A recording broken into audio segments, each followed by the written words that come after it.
issue of shares at premium। अब इस present stage में हमने issue of shares at par किया है और अब हम issue of shares at premium करेंगे।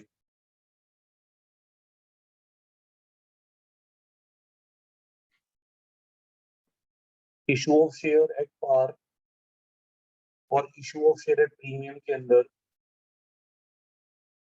जर्नल एंट्रीज में सिर्फ एक मेजर डिफरेंस आएगा। हम अपनी एंट्री के अंदर प्रीमियम के इफेक्ट को इंट्रोड्यूस करेंगे और इसके अलावा कोई और इफेक्ट इसमें नहीं आता है। मींस जब शेयर पार पे इशू किया गया हो और या प्रीमियम पे इशू किया गया हो तो दोनों का आंसर करने का तरीका सेम रहता है। सिर्फ हमें अपने आंसर के अंदर इस प्रीमियम मनी को इंट्रोड्यूस करना होता है और प्रीमियम के लिए प्रीमियम मनी के लिए एक नया अकाउंट खोलना होता है। अब ये कैसे करना है उसको आगे बढ़ने से पहले issue of share at par, issue of share at premium में जब हम शेयर पार पे इशू करते हैं तो हम अपने शेयर की फेस वैल्यू को ही हम अपने शेयर की इशू प्राइस मान लेते हैं।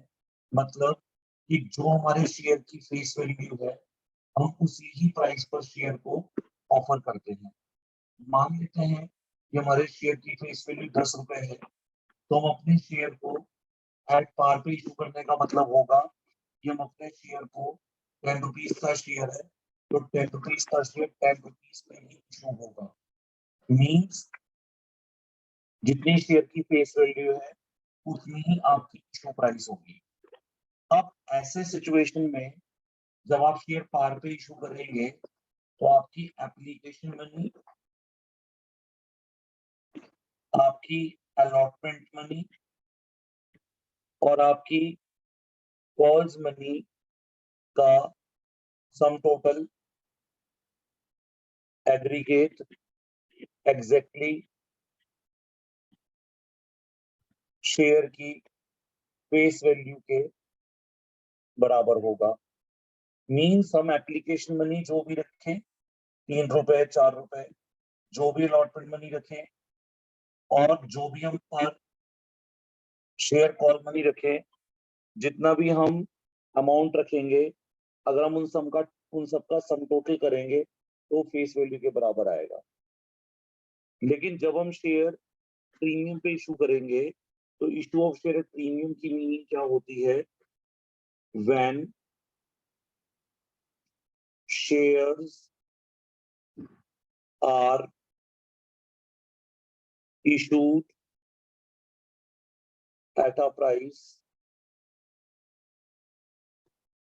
more than its face value,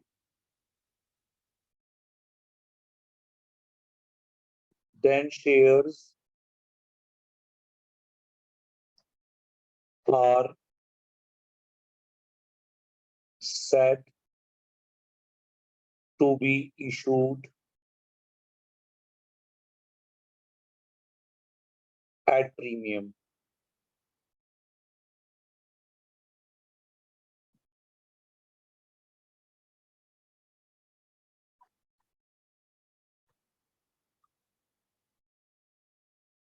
For example,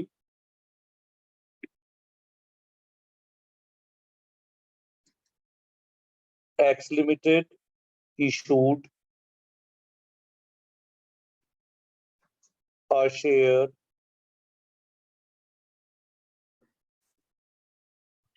having face value of rupees 10 per share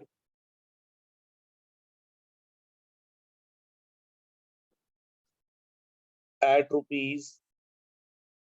₹15 पर शेयर। हमारी कंपनी के शेयर की फेस वैल्यू ₹10 है और हमने शेयर को ₹15 पर शेयर की प्राइस पे ऑफर करा। तो जो शेयर की फेस वैल्यू है और जिस प्राइस पे हम शेयर को बेच रहे हैं, हम यहाँ देखेंगे कि हमें यहाँ पर शेयर को ₹10 के शेयर को ₹15 पे हमने इशू करा है। तो ₹5 जो हमने एक्स्ट्रा चार्ज करे हैं वो हमारे लिए प्रीमियम मनी कहलाती है। In this example ₹5, 15 minus face value 10 will be considered as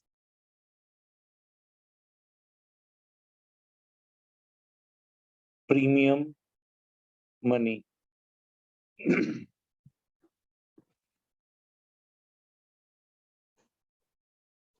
अब कंपनी ने अपना 10 का शेयर ₹15 पे ऑफर करा। तो अब कंपनी को जब ये अमाउंट पब्लिक से रेज करना होगा तो कंपनी की एप्लीकेशन मनी, अलॉटमेंट मनी और कॉल्स मनी का टोटल ₹15 के बराबर हो जाएगा। यानी हमारे शेयर की फेस वैल्यू 10 है, ₹5 में प्रीमियम चाहिए था, तो एप्लीकेशन मनी, अलॉटमेंट मनी और कॉल मनी, इन तीनों का समेशन या एग्रीगेट ₹15 आएगा, क्योंकि हमने अपने शेयर को ₹5 की प्रीमियम पर इशू करा है। यानी हम पब्लिक को कह रहे हैं कि अगर आपको हमारा शेयर खरीदना है तो वो वैसे तो ₹10 की वैल्यू का है, पर आपको हमें इसके लिए ₹15 पे करने पड़ेंगे। ₹5 हमें आपको पर शेयर एक्स्ट्रा पे करने होंगे, जो कंपनी आपसे प्रीमियम के नाम से चार्ज कर रही है। अब सेक्शन 52 ऑफ कंपनीज एक्ट में स्पेसिफाई किया गया है that premium money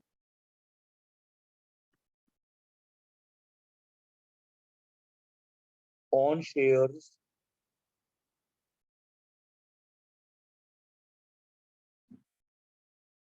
will be transferred, that is credited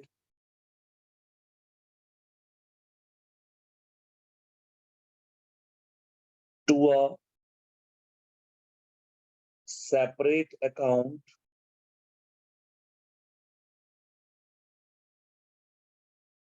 called as securities premium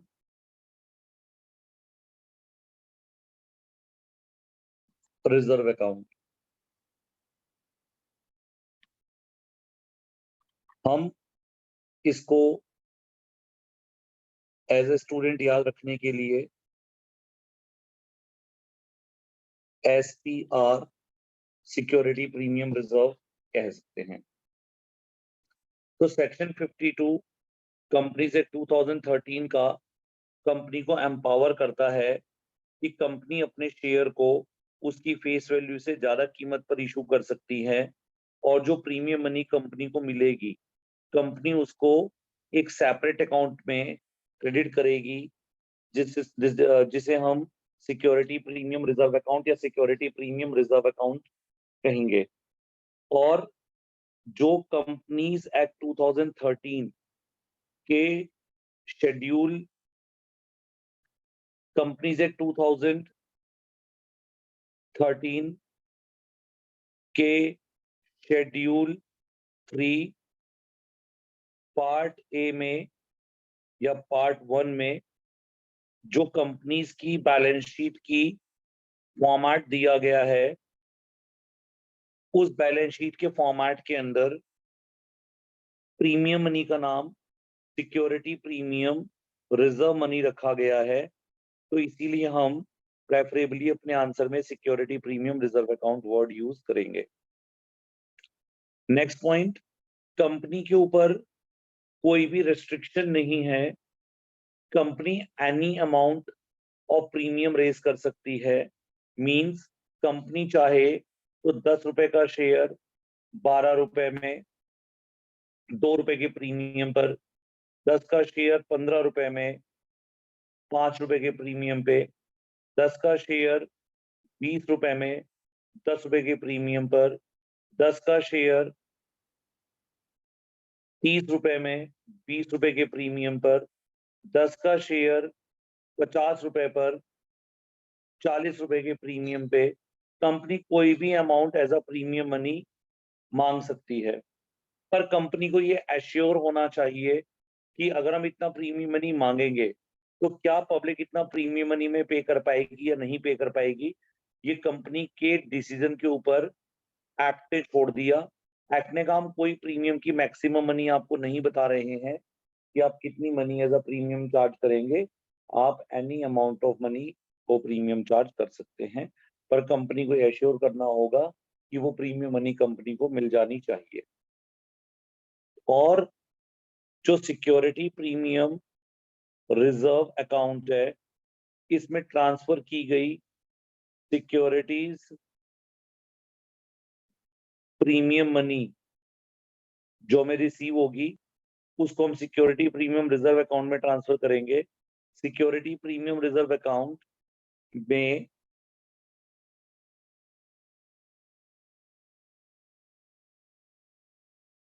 is security premium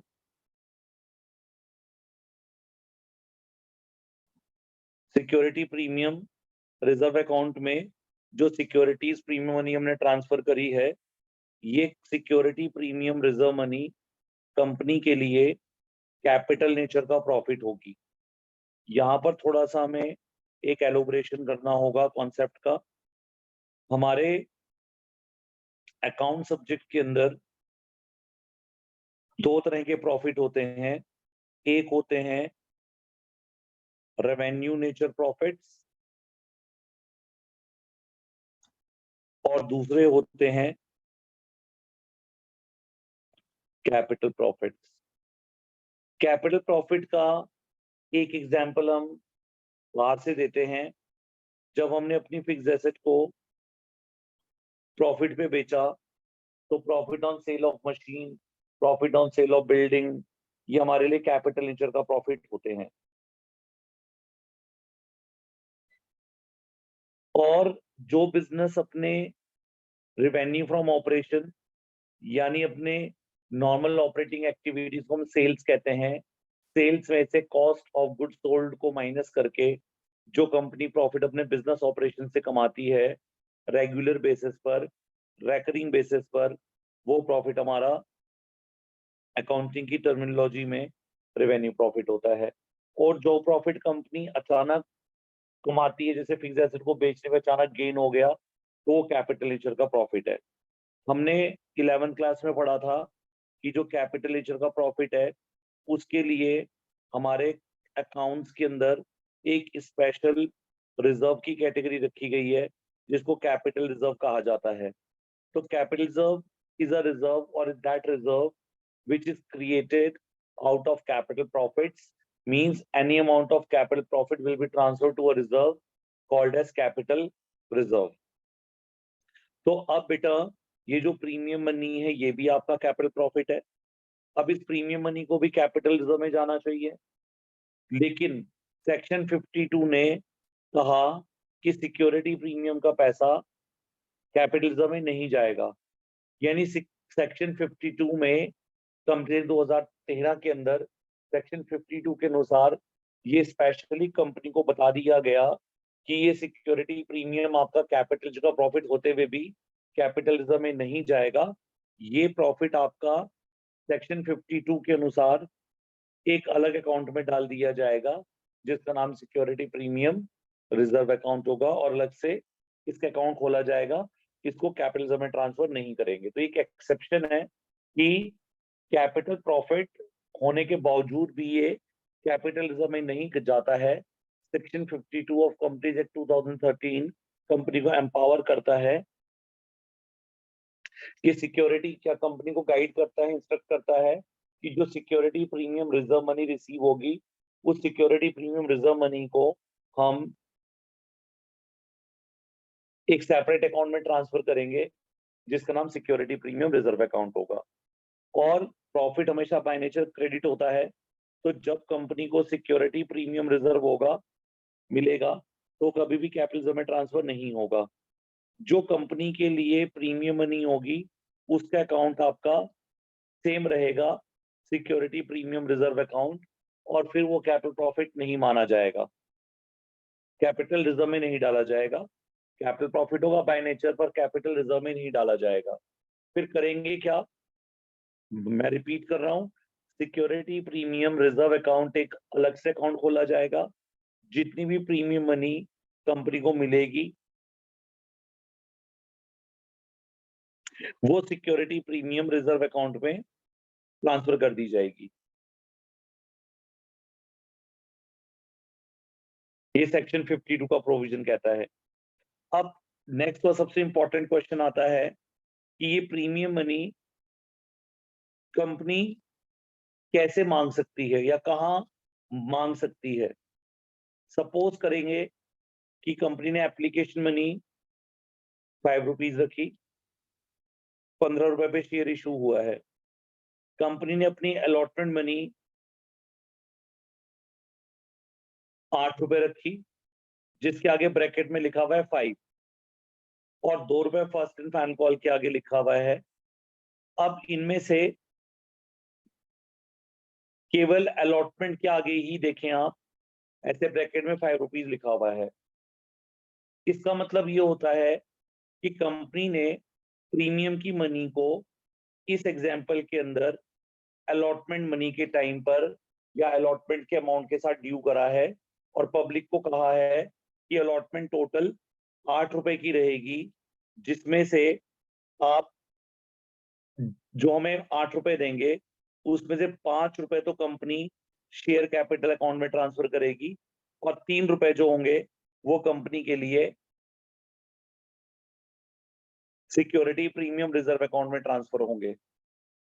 means इसका मतलब ये हो गया कि जो हम नॉर्मल एंट्री एप्लीकेशन की अलॉटमेंट और कॉल की कर रहे थे, तो अब हमें पता लग गया कि प्रीमियम हमने अलॉटमेंट के साथ लिया है, तो प्रीमियम का account security premium reserve account अब अलॉटमेंट की एंट्री में डाला जाएगा, यानी ये 5 रुपए की एंट्री हम अलॉटमेंट वाली एंट्री में लेंगे।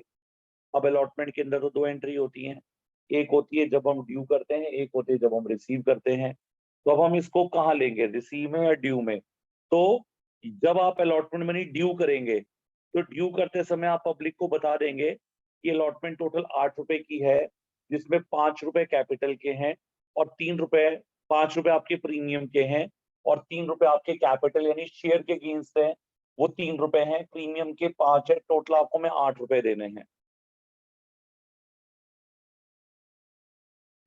सेम ऐसे ही आपके क्वेश्चन में लिखा आ सकता है एग्जाम्पल में, एप्लीकेशन मनी 8 रुपए है, इसके अंदर ब्रैकेट में लिखा हुआ है 5,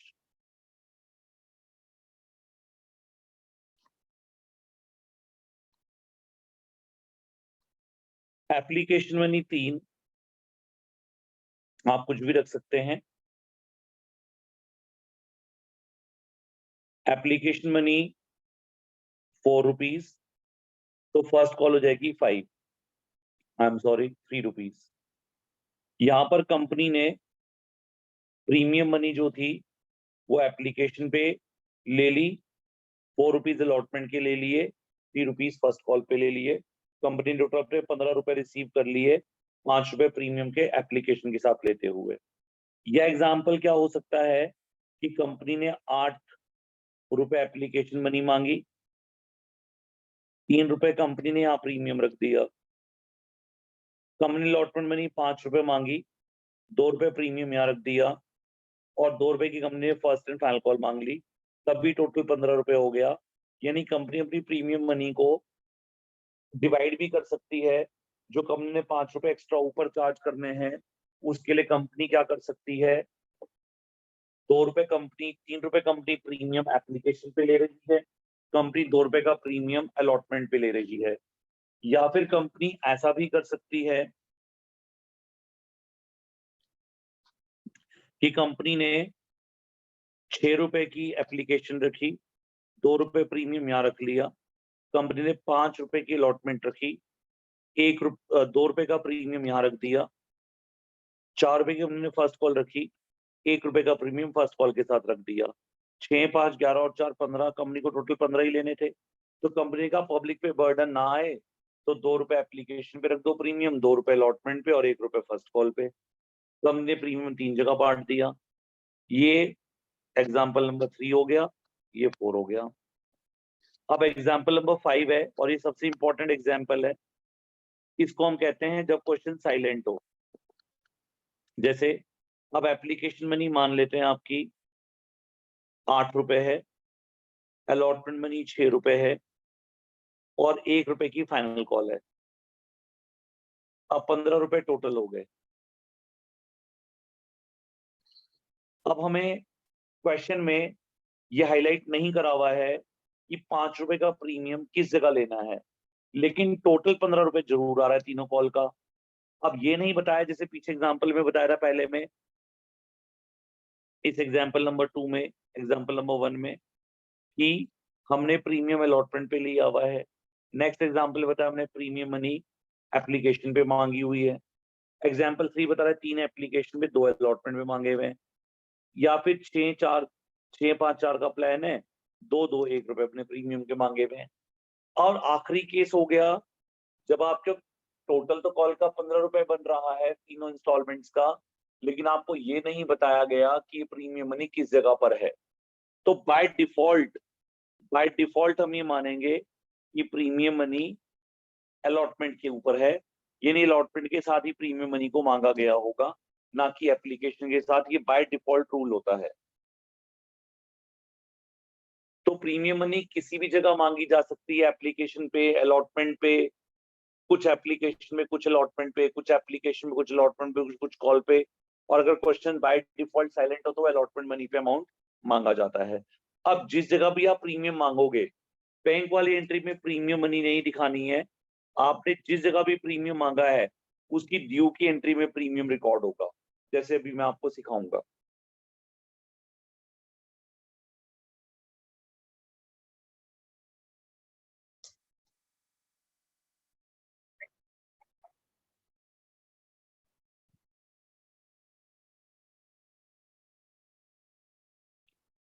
अब अगर हमने शेयर पार पे इशू करा है या हमने शेयर प्रीमियम पे इशू करा है, सिर्फ प्रीमियम में मनी एप्लीके हमें जो प्रीमियम के केस में मनी लेनी है वो फेस वैल्यू से ओवर एंड अबव लेनी है, वो क्वेश्चन में स्पेसिफाई करी हुई होती है। क्वेश्चन में ऐसा नहीं होगा कि प्रीमियम मनी कितनी है ये ना बताया गया हो। प्रीमियम मनी बताई गई होगी, लेकिन बट कहाँ पर है हो सकता है ये ना बताया गया हो। अगर प्रीमियम मनी ये नहीं पता कि कहाँ पर है तो हम उसको बाय डिफॉल्ट अलॉटमेंट पे लेंगे। दूसरा, जो हमारे टॉपिक कल तक चल रहे थे या प्रीवियस क्लासेस में रहे हैं, कॉल्स इन एरियर का और कॉल्स इन एडवांस का, उनका अकाउंटिंग ट्रीटमेंट सेम रहता है, उनका अकाउंटिंग ट्रीटमेंट चेंज नहीं होता है, वो सेम तरीके से ही सॉल्व किए जाते हैं। अब हम एक न्यूमेरिकल एग्जांपल लेंगे, ध्यान से सुनिएगा।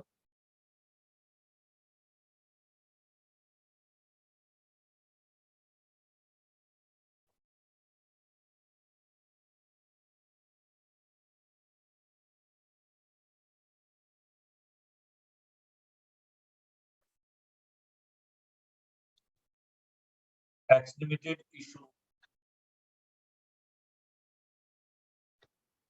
1 lakh shares of ₹10 each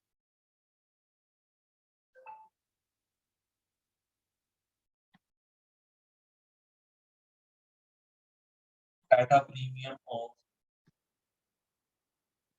50% या लिखा आता है क्वेश्चन में 35 पर share.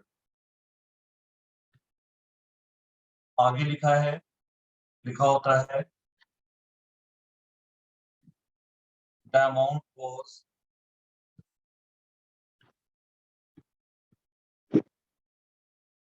Payable as under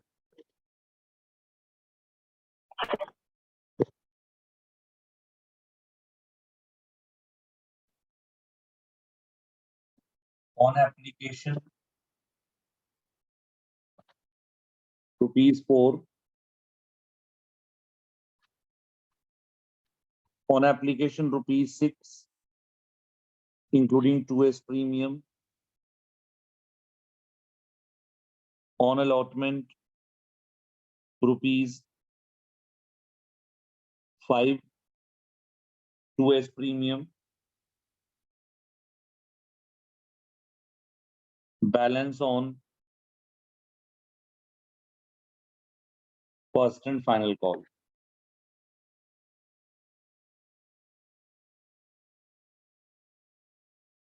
All the shares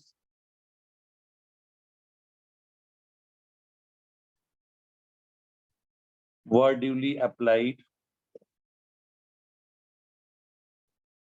and allotted.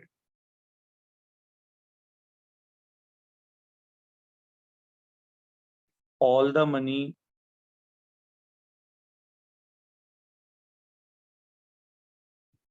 was duly received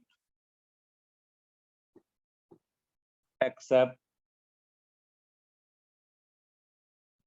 Mr. A, the holder of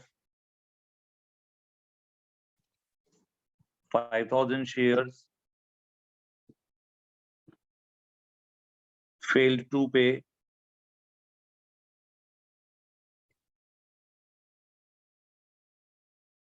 allotment and call money.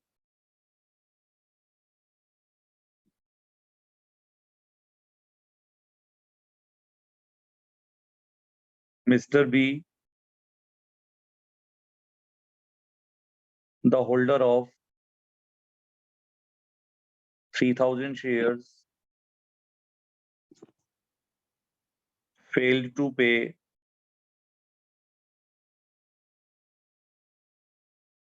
the call money. Journalize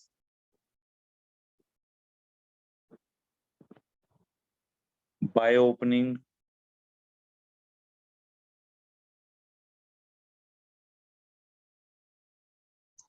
calls in areas account.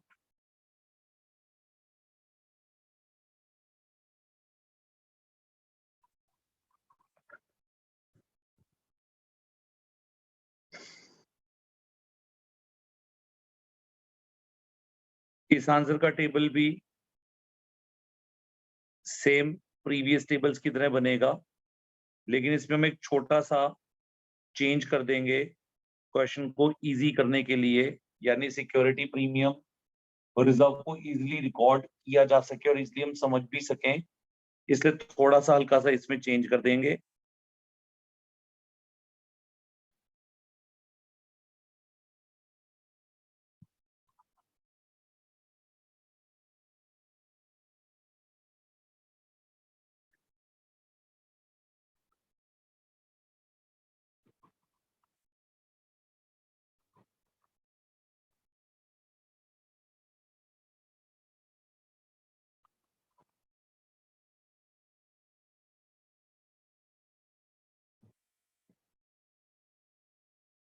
Application money ₹6, including 2. Allotment money ₹5, including 2.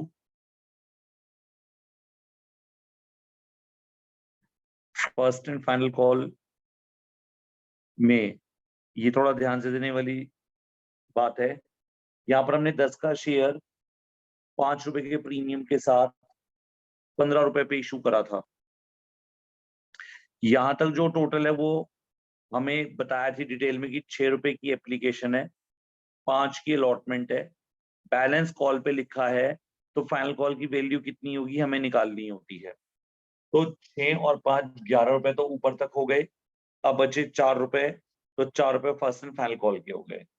अब दूसरी बात इसमें ध्यान देने की है कि total premium money जो है, वो जो total security premium reserve money वो 5 रुपए की है, और एप्लीकेशन अलॉटमेंट का प्रीमियम मिलाकर 2-2 रुपए बनता है 4 रुपए। तो 1 रुपए का जो प्रीमियम है वो आपका फर्स्ट कॉल के साथ माना जाएगा।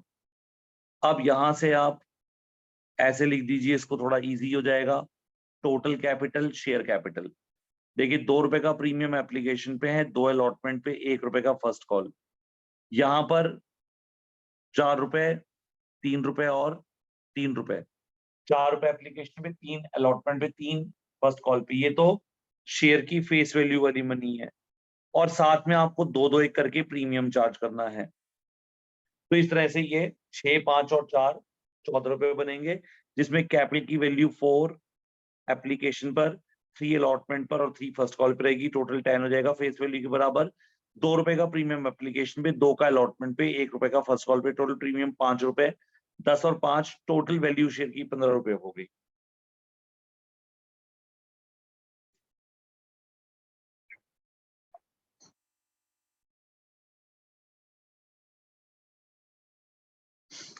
अब हमारा नेक्स्ट कॉलम रहेगा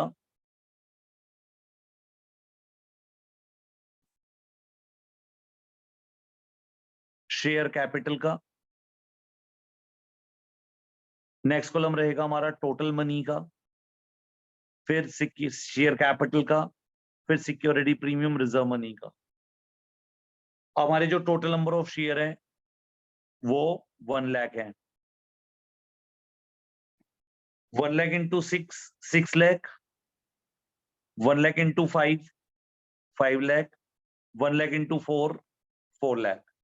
यानी जो एप्लीकेशन की मनी बनती है वो 6 लाख रुपए है। अलॉटमेंट की मनी 5 रुपए के हिसाब से 5 लाख है, और फर्स्ट एंड फाइनल कॉल की मनी 4 रुपए के हिसाब से 4 लाख है। ये तो टोटल मनी है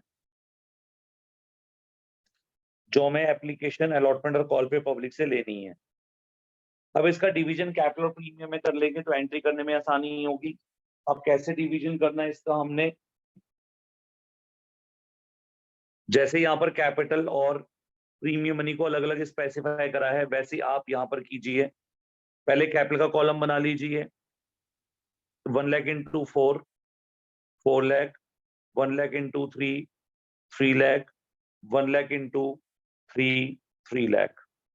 प्रीमियम के लिए भी 1 लाख को प्रीमियम के कॉलम से मल्टीप्लाई कर दीजिए, 1 lakh into 2 2 lakh, 1 lakh into 2 2 lakh, 1 lakh into 1 1 lakh. Total करेंगे तो यहां से टोटल आ जाएगा 15 लाख, यहां से टोटल आ जाएगा 10 लाख, यहां से टोटल आ जाएगा 5 लाख।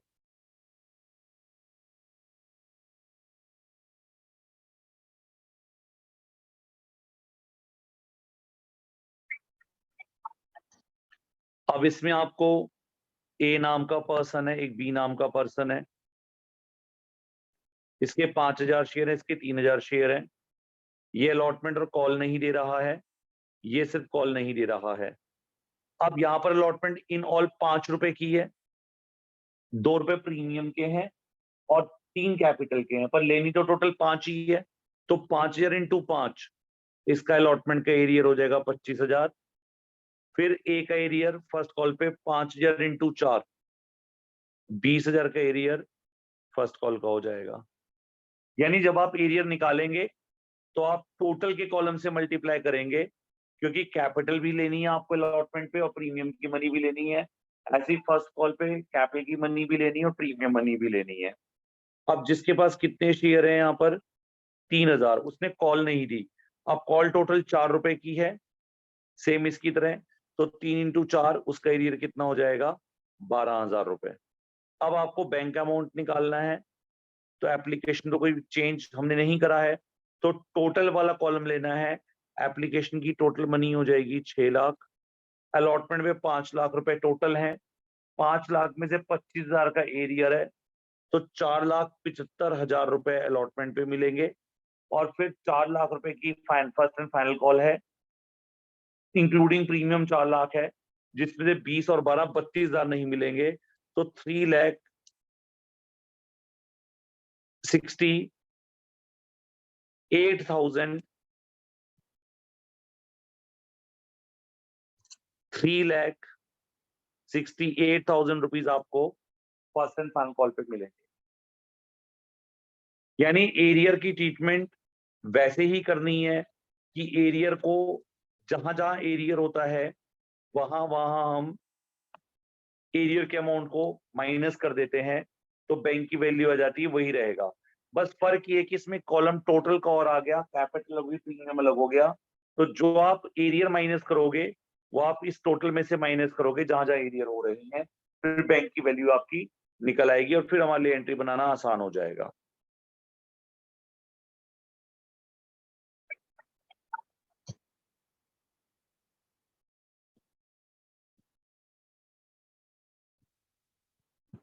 जर्नल एंट्रीज करनी है अब हमें। हमारी फर्स्ट जर्नल एंट्री बनेगी या जो यूजुअल होती है वही करनी है। Bank account debit to share application account. Application की मनी टोटल में 6 लाख रुपए है जब वो बैंक में आई है। Being share application money received on 1 lakh shares at the rate rupees 6 each, including rupees 2 as security premium reserve.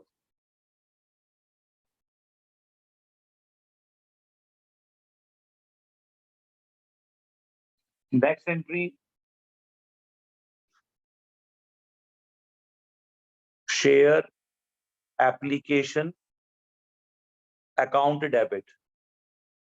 जब बैंक में अमाउंट आता है तब हम उसको बाइफरकेट नहीं करते कैपिटल और प्रीमियम में, लेकिन जब एप्लीकेशन मनी ट्रांसफर करने का टाइम आएगा तो हमें बताना होगा कि कितनी मनी कैपिटल अकाउंट की है और कितनी money security premium reserve account की है।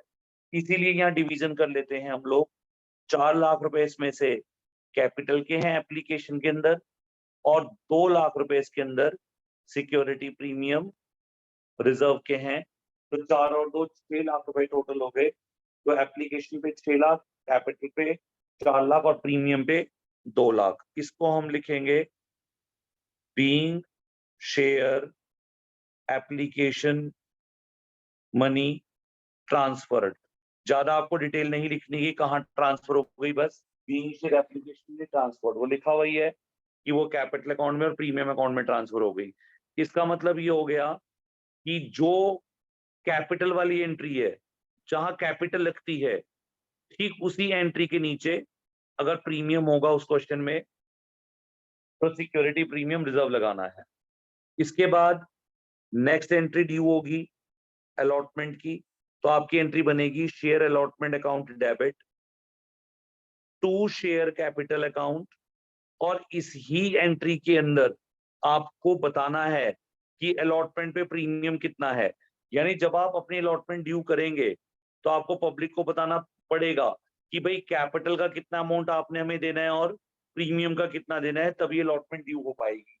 तो हमने अलॉटमेंट में देखा अलॉटमेंट टोटल 5 लाख की है, 3 लाख कैपिटल के हैं, 2 लाख प्रीमियम के हैं। तो हम लिखेंगे अलॉटमेंट का अमाउंट जो ड्यू है वो टोटल में 5 लाख है, कैपिटल में 3 लाख है, फर्स्ट सिक्योरिटी प्रीमियम रिजर्व में 2 लाख ड्यू हो रहे हैं। तो नरेशन में जाएगी being share allotment money due. अब अलॉटमेंट मनी रिसीव करेंगे तो हमारी एंट्री बनेगी बैंक अकाउंट डेबिट, अमाउंट आ रहा है आपका 4,75,000, टू शेयर अलॉटमेंट अकाउंट का अमाउंट था 5 लाख, डिफरेंस रह गया 25,000 का डेबिट में। ये जो डिफरेंस रह गया ये आपका अलॉटमेंट पे calls in arrear account debit हो रहा है मिस्टर ए के लिए, क्योंकि उसने आपको अलॉटमेंट मनी पे नहीं करी। नरेशन लिख देंगे being share allotment money receive. इसका मतलब ये हो गया कि जब हम बैंक वाली एंट्री करते हैं तो उसमें प्रीमियम अकाउंट को नहीं दिखाते। प्रीमियम हमेशा तब दिखाना है जब आप कैपिटल रिकॉर्ड करते हैं कि इतना अमाउंट कैपिटल का होगा, इतना प्रीमियम का होगा। सेम आने आपने एप्लीकेशन में जब बैंक की एंट्री ली तो उसमें प्रीमियम की अमाउंट, प्रीमियम अकाउंट को नहीं खोलना, लेकिन जब आपने एप्लीकेशन में नहीं कहाँ ट्रांसफर करी कैपिटल में, तो वहां पर आपको बताना है इतना कैपिटल इतना प्रीमियम। ऐसे अलॉटमेंट में बताना है इतना कैपिटल इतना प्रीमियम है, बाद में बैंक की एंट्री डालनी है अलॉटमेंट की। इसका मतलब ये देखें आप, कॉल इन एरियर और कॉल्स इन एडवांस की एंट्री बैंक वाली एंट्री में होती है हमेशा, और जो प्रीमियम की एंट्री हमेशा ड्यू वाली एंट्री में होती है, बैंक वाली एंट्री से उसका कोई लिंक नहीं होता। यानी प्रीमियम अकाउंट को आप ड्यू वाली एंट्री में खोलते हैं ना कि बैंक वाली एंट्री में, और एरियर और एडवांस को बैंक वाली एंट्री में खोलते हैं ना कि ड्यू वाली एंट्री में। अब फाइनल कॉल की एंट्री आएगी equity share first and final call account debit, to share capital account, to security premium reserve account. अब आपका टोटल फर्स्ट कॉल का अमाउंट 4 लाख रुपए बनता है, 3 लाख रुपए कैपिटल के हैं, 1 लाख रुपए प्रीमियम का है। अब हम इस कॉल को ड्यू कर रहे हैं, तो जब आपने कॉल को ड्यू करा अगर प्रीमियम है तो वही बता दीजिए कि टोटल कॉल 4 लाख की है, 3 लाख इसमें कैपिटल के हैं, 1 लाख रुपए प्रीमियम का है। अब इसको रिसीव कर लीजिए। बैंक में अमाउंट आ रहा है 2,68,000, to share first and final call का टोटल अमाउंट जो बनता है वो 3 लाख है। अब जो डिफरेंस रह गया 32,000 का, वो देखिए 30,000 रुपए का, सॉरी 20,000 रुपए आपको ए नहीं पे कर रहा है, 12,000 बी नहीं पे कर रहा है, 32,000 रुपीज आपका कॉल्स इन एरियर अकाउंट में डेबिट हो गया। तो एंट्री हो जाएगी bank account debit, call in arrear account debit to share first and final call. ध्यान से देख लीजिए कि जो प्रीमियम ड्यू हो रहा है वो ड्यू वाली एंट्री में है, और जो एरियर एडवांस है वो बैंक वाली एंट्री के अंदर है।